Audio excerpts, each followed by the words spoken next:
Makakasama po natin, ito po isa po sa pinaka-aktibo na miyembro ng House who participated in the committee deliberations regarding the determination whether the complaints are sufficient in form and substance. I'd like to welcome again to our program si Bicol Saro Representative Terry Ridon. Magandang gabi po and thank you for joining us again dito sa Facts First. Magandang gabi. Maraming salamat sa pag-imbita. Okay, sige, tumbukin muna natin yung tanong na ito. No? Based dun sa reading ninyo, tsaka dun sa ebidensya siguro na na-appreciate na naman eventually, no? Pero what do you think of the chances of the Vice President being impeached again? Well, siguro balikan na lang muna natin siguro yung boto ng sufficiency in substance, no? 54 votes, 1 lone dissent. More than half na po ito no required na 106 votes to impeach the Vice President, no? Kasi pagka tumawid po yung 54 votes to the plenary, 52 na lang po yung kailangan. So, ibig sabihin, yung pong inaasahan natin na parang mahirap makamuster pong muli ng mga bilang to impeach the Vice President. Parang nakikita ko natin ngayon, hindi na pala siya ganun kahirap at this point. Pero let's not get ahead of ourselves kasi substantiality lang naman po yung pinagpasyahan kahapon at pag-usapan pa naman po yung mga particular pang detalye pagka pumunta na ho tayo dun sa hearing proper stage na magaganap sa around April to May. April to May. Pero most likely, nakikita yung kalendaryo dyan? Kaya matatapos siya whether magkakaroon man ng impeachment, kung may impeachment o hindi. I think bago ho magsara po yung Kongreso sine die around the end of May, tapos na po yung botohan sa plenaryo. Sa usapin po ng impeachment po ni Vice President Sara Duterte. Kung ikaw yung masusunod congressman, do you think the Vice President should be impeached again? Well, syempre, we have to be very careful din po. Lalo we sit in the House Committee on Justice. No? Pero we can see all of the evidence. No? Kasi this is basically a prosecution of what we had seen last year. No? So, pag-usapan na lang ho natin yung mga pag-usapan during the course of the last 3 days. Syempre, nakita ho natin dyan yung use po na confidential funds. No? So, yung particular aspect po dyan, at dyan ho talaga magkakaalaman, yung pong usapin halimbawa, ng paggamit ng confidential funds for team building. Kasi yung confidential funds ano po talaga yan? Information gathering activities po talaga. Yung kailangan pong ginagawa ng pondo po na yan. Hindi po ata pwedeng gamitin sa mga team building activities lang po ng isang opisina. So yun po, clearly malversation po yun. Yun yung una. Pangalawa, yung po pagrenta ho ng mga safe houses. So nakita ko natin may reports na, I think around 500,000 per safe house. No? Yung average na ginugol po over the course of 11 days. Kaya sinasabi ho natin dyan, pagka ganyan ho yung mga levels of rental, pang Forbes Park, pang Dasmariñas Village, pang BGC, high-end condos po yung pinag-usapan natin. So, ibig sabihin, pagka hindi ho dyan yung ginamit na safe houses, may problema yon kasi parang hindi ho tamang paggamit. Pero even if sa Forbes Park at Dasma at BGC po, yung pong ginamit pong safe house, syempre magiging tanong yun, ba't doon yung safe house? Nung pong mga sinasabing confidential informant. So, yun sa dalawang bagay pa lang ngayon on confidential funds, malaking problema na po yun for the impeachment defense of the Vice President. Pangalawa, yung pong SALN. No, kasi kahapon, in-introduce po talaga natin yan. At nakita ko talaga natin doon na from 2007 to 2024. Ang nabanggit ko kahapon for the record was yung 2008. No? Pero meron po tayong amount for 2007 which is far lower than yung 2008 na 18 million. Yung 2007, basically when she started public office was around 7 million. So there was a jump from 2007 to 2024 to 88 million. So a percentage increase niyan ay 1,220%. No? Over the course of around 16 to 17 years. So you know, and yung question doon, does it constitute unexplained wealth? No? Wala pa po tayong conclusion on the question yesterday. Pero linatag na muna natin yung ibig sabihin po ng unexplained wealth for public officers. No? So ibig sabihin, meron kang legitimate income as a public servant and other lawful income, ibabangga po doon yung pong sinasabi mo na net worth mo sa isang particular na taon. So ibabangga therefore yung pong 88 million na net worth ni Vice President Sara Duterte versus yung cumulative lifetime income niya during public service na I think would be around 30 million to 40 million. So ibig sabihin, meron pong clear gap yung pong 88 and yung high mark na 40 million. So kailangan hanapin saan nanggaling yung 48 million. So doon natin malalaman kung was it taken from yung other lawful income po na kanya pong pamilya. Sinasabi nila na there is an ice plant, there is the law practice. No? So, doon natin malalaman kung galing po pa sa mga ganito po nga pagkita, yung po nga gap po doon sa kanya po nga public life income at yung other lawful income po supposedly ng kanya pong pamilya. Okay, naalala ko yung corona impeachment trial noong 2012, no? So basically, napakalaking issue ng SALN na yan. And actually, that was the reason why he was convicted. Di ba, meron siyang mga hindi dineclare na dollar and peso deposit sa kanyang SALN. So do you think, given the experience in the corona impeachment trial, that somehow, of course, that provides precedence dito sa ano, no? Sa issue ng SALN sa Vice Presidente? Do you think nagpapalakas yun dahil yun ang issue dun sa pinakahuling na-impeach, hindi po ba? Or na-convict? Well, kasi ang kagandahan po nung corona impeachment process po kasi, nakita ko natin yung express route up until conviction. No? So, ibig sabihin, talaga kung may pinanggagalingan yung kung conviction and impeachment ng isang high public official on the basis of SALN issues. No? So, I think it's a second major pillar nito po impeachment proceedings po natin. So, marami pong pwedeng gawin at the level of the hearing proper, katulad na nabanggit na ho, previously na mga kasama din ho natin sa komite, pwede ho talaga mag-request ng bank records mula sa mga bangko at atasan din po yung Anti-Money Laundering Council na makapag-provide po ng mga bank and financial transaction reports relating to the accounts of the Vice President at ng kanya pong pamilya at iba pang mga colleagues. So yan pwedeng gawin ng Committee on Justice doon sa mga hearings ninyo, no? Hindi kailangan mag-intay na umabot sa trial sa Senado, tama ba? Pwede yun. Kasi titignan ho namin yung bank secrecy law. Ang nakalagay naman ho doon, hindi impeachment trial. Kung trial po yung nakalagay doon, limited po yun sa Senado. Ang nakalagay po doon na impeachment lang. So we are contemplating na it includes impeachment proceedings at the level of the House of Representatives. But I suppose if and when the time comes, no, sa inyong hearing, pwede rin dumulog sa Korte Suprema yung kampo ng Vice Presidente to question that precisely, hindi ba?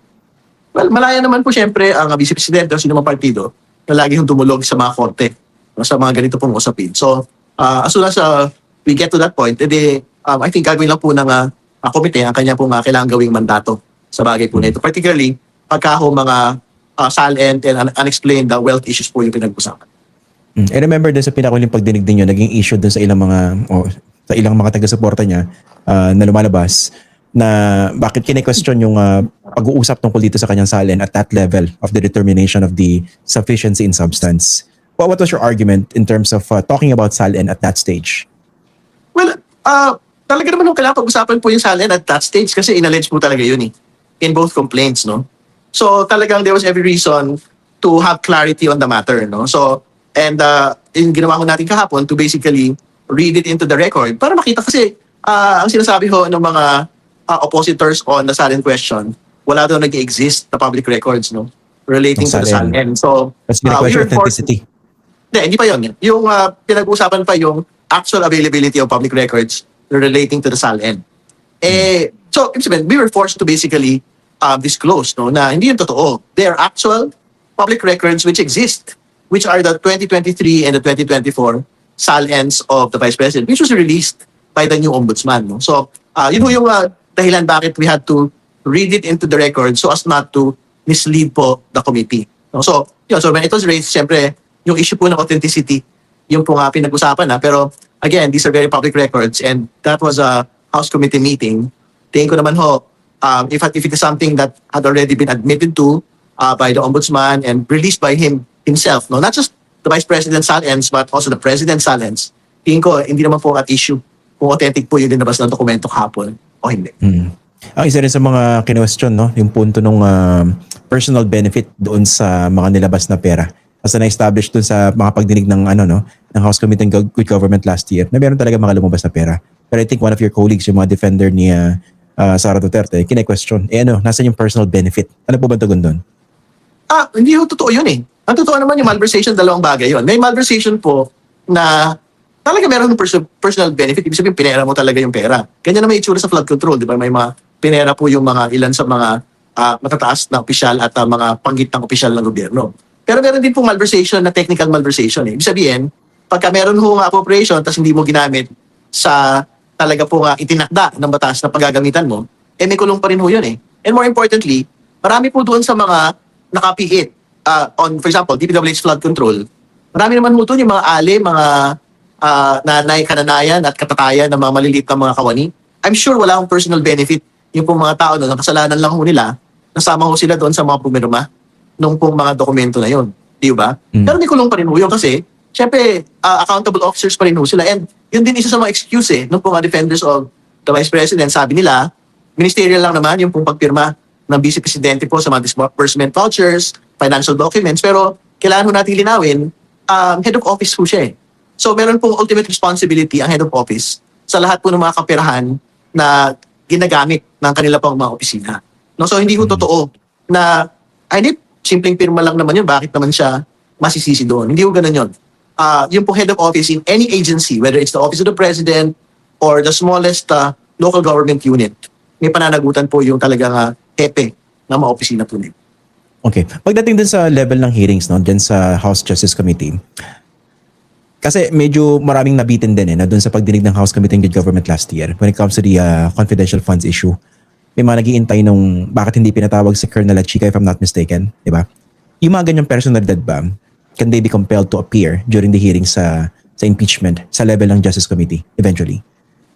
I think lahat po ng mga napangalanan dapat ho maimbitahan. No? So, all of them will be subpoenaed. All of the documents that have been used as annexes there can be subpoenaed. All of additional information that will be raised during the course of the proceedings can be subpoenaed. All new persons that might be named can be subpoenaed. So, talagang ano ho yun? Meron po full powers po yung House Committee on Justice during hearing proper para gawin po ang lahat. And of course, the Vice President would also be accorded the right to defend herself, to controvert those allegations, hindi ba? O naman ho. So, kaya nga ho, to date, I think they've received the notice to answer within the period of 10 days from the seat. Kasama ko yun sa mga due process rights ng ating po nga pangalawang Pangulo. And she will be afforded the opportunity to also sit and speak before the committee to defend herself. Pero syempre, we will also respect her right to not attend all of these proceedings. Pero basically, magkakaroon na ng preview yung public dito sa mga ebidensyang ilalabas kontra sa Vice Presidente at yung magiging tugon ng Vice Presidente even if hindi pa umaabot sa level ng Senate impeachment trial, hindi ba? Kung makikita na. Tama ko yun. So for example, yung pong mga notices of disallowances na pinag-uusapan po, pwede kong masapili ang COA auditors po dyan sa bagay po na yan. At syempre, pagpapaliwanagin yung sila, yung batayan ng notices of disallowance.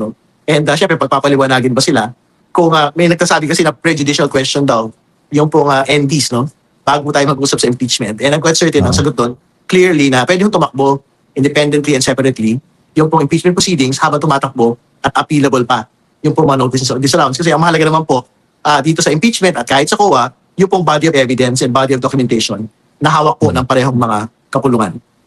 Pero eventually kakausapin din yun dyan ng COA, no? Para, kasi yan ang isa sa mga nakalilito sa maraming kababayan natin And that can also provide an opening for those who want to twist the narrative. Ano ba yung notice of disallowances? Ano ba yung proseso sa COA? Diba? Ano ba yung ibig sabihin ng ganito, ganyan? So mapapag-usapan yan pwede ng hearing muli. Napag-usapan din yan in passing nitong nakaraan, At nagsagutan naman po yung mga kinatawan for and against, Doon po sa sinasabi nga nila na appealable pa po yung ND. At ang sinasabi natin doon na sure, appealable yung ND, pero pwede pa rin tayo magtuloy. Kasi we are talking about the same documentations anyway, and we're talking about different results. Kasi yung results, for example, ng COA and ND, pinapasoli yung pera. Pero yung pong results ng impeachment, removal po ng isang impeachable official. So basically, pwede yung tumakbo na magkahiwalay, hindi ho natin yung kailangan pagbanggain. Yung pagbabanta ng Vice Presidente sa buhay ng Pangulo, First Lady at dating House Speaker, how strong is that allegation? Napanood na marami yun Mabigat po yun kasi hindi ko kailangan masyado ng mga witnesses po sa bagay na yan kasi ito sa press conference, it was for everyone to see. So siyempre, meron pong defenses po yung Vice President dyan and yung mga supporters po niya na, hindi, conditional lang naman yan. So she should be killed first bago ho daw implement yung sinasabi niya na nag-contract siya ng hitman. Pero alam po ninyo, hindi lang naman isa yung threat po ng Vice President against the President. Meron din po doon, and I think it was stated in the complaints as well, and it was flashed during the proceedings. Meron po doon yung sinasabi ho niya na parang gusto niyang pugutan ng ulo po yung Pangulo ho natin. So, by any measure, that particular statement, hindi ho yun conditional.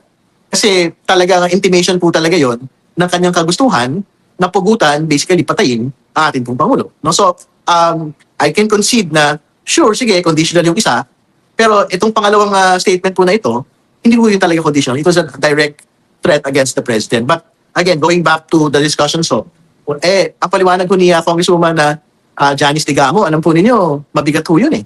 Kasi ang sinasabi niya, the killing of her husband, Governor Digamo, started as conditional threats, no? And then it became actual threats.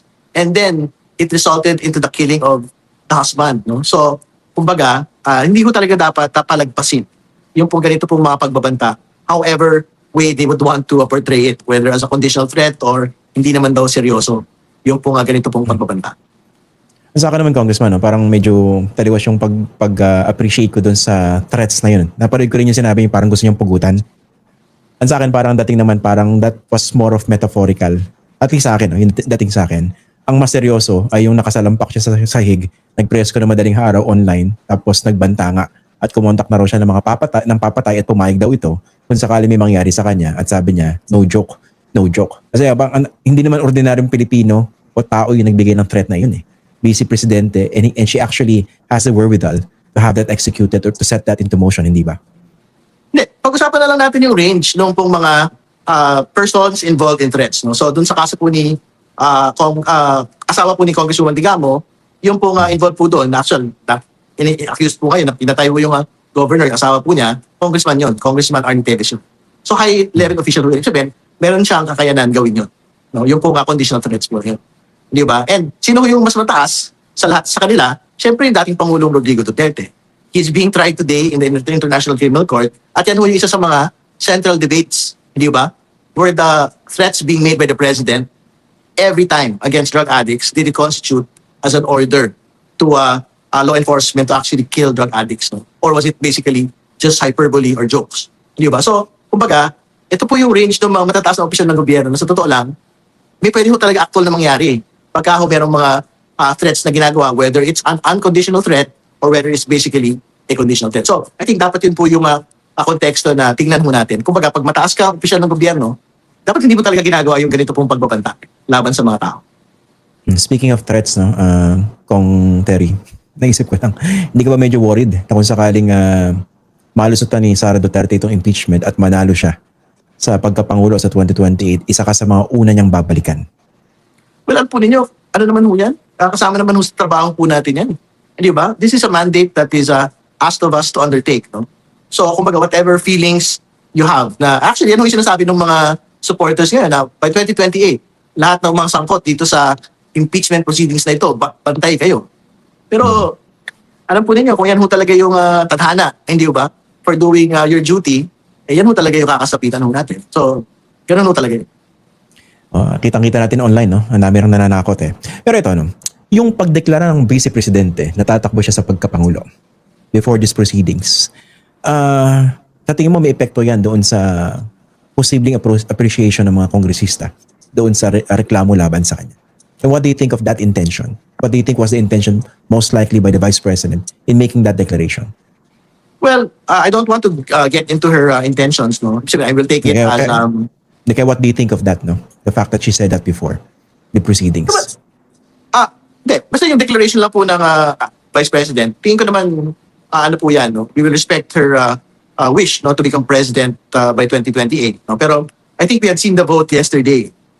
It was a 54-1 vote. No? So, ibig sabihin, if congressmen were actually fearful of the future or for their political future relating to whether the Vice President will become president in 2028. Tingin ko hindi masyadong nag-figure into the equation yesterday. Tingin ko dapat mas mababa yung pong boto na nakuha po for substantiality. Kasi nga, like what I previously stated, 54 votes po ito. Ibig sabihin, kulang na lang po ang Kongreso ng 52 votes for the impeachment to proceed to the Senate. Assuming na tatawid po yung 54 votes to plenary. And I'm quite certain, tatawid po yun kasi nga, if you were convinced yesterday, I think you should be convinced up until the very end. Di ba? But you're convinced na tatawid yan into an actual impeachment trial?